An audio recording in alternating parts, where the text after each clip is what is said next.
J'étais parti en France pour le festival. T'es en France. Mais t'as capté ou pas? En fait, j'étais parti en France. J'étais parti en France à l'occasion du festival L'Hilarius, organisé par le festival de Montreux, qui a une base à Abidjan ici, au Dikoko, qui est le Dikoko. J'étais parti représenter la Côte d'Ivoire parce que dans le festival, il y avait un volet on appelait Pépite de l'humour francophone, Pépite de la francophonie. Et moi, j'étais parti représenter la Côte d'Ivoire.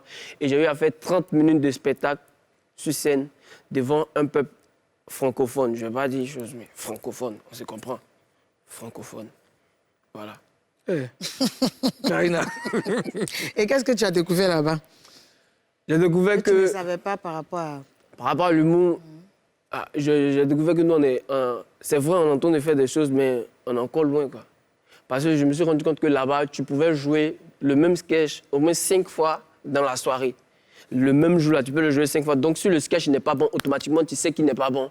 Tu as le temps de changer pour qu'il devienne bon, en fait. Pourtant, ici, c'est une soirée, une date. Et puis, j'ai découvert aussi que le rire, il est universel. C'est vrai, tu as tes codes. Forcément, tu auras besoin d'adapter tes sketchs et tout. Mais quand c'est bien calibré, quand ça respecte la charte de l'humour, forcément, ça passe partout. D'accord. Alors, Excuse-moi, Ozone. Pourquoi vous marchez dessus? Excuse-moi. Moi, en fait, avant de te connaître sur la scène des trucs comme ça, là, tu faisais des films avec ta maman. Ouais. Pourquoi t'as arrêté? Non, continue. C'est juste qu'il y a un qui a pris le dessus sur l'autre. Oui.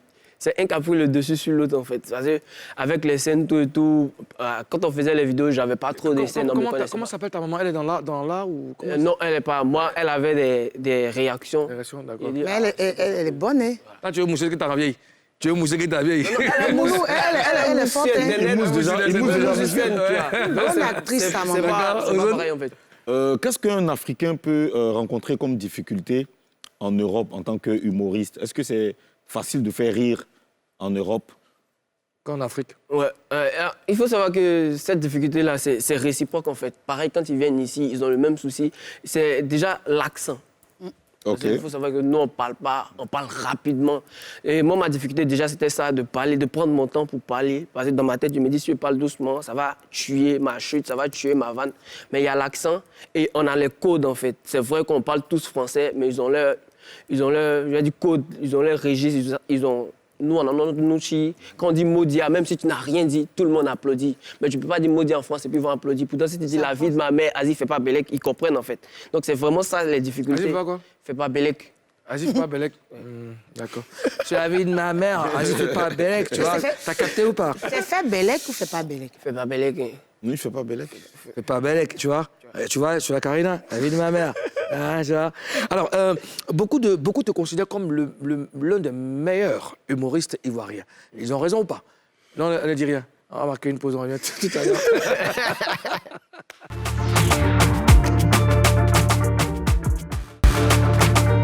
De retour pour la dernière partie de ce showbuzz. Une dernière partie qui s'annonce vraiment chaude.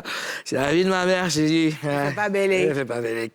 Nous sommes avec Clintelex. Alors, avant de partir à la pub, j'avais posé une question. Tout le monde te considère comme le meilleur humoriste ivoirien en ce moment. Et ils ont raison ou pas? Honnêtement, c'est un peu trop. Parce que déjà, l'humour, c'est un grand ensemble, en fait. Et il y a plusieurs styles, il y a plusieurs registres. Et moi, mon style, c'est le stand-up. C'est le stand-up, mais vraiment dilué, parce qu'on a nos codes, tout et tout. Et je peux dire que je maîtrise plus ou moins ce style-là, le stand-up. Mais l'humour, il y a beaucoup de styles. Par exemple, il y a l'imitation, il y a l'incarnation des personnages, il y a le duo, tout et tout. Mais dire que tout l'humour, non. Mais peut-être le stand-up, oui, mais tout, c'est un peu trop dit. D'accord. Moi, j'aimerais savoir, Vas-y. Clintelex, ça fait référence à quoi exactement? En fait, Clintelex, c'est une blague déjà. Clientèle, c'est anagramme du mot excellent. Quoi? Ah, d'accord. Il dit anagramme. Du mot quoi? Excellent. Ah, d'accord, j'avais pas compris. Anagramme. En fait, Stromae, c'est mon idole. Et Stromae est parti de maestro. Maestro, oui. Pour créer Stromae. Et un maître, il forme forcément des élèves excellents. Mais je ne pouvais pas m'appeler l'excellent. Ça allait faire un peu cliché comme le magnifique, l'ambassadeur, l'intellectuel. Donc, j'ai joué un peu avec les lettres en classe de première et ça a donné Clientelex.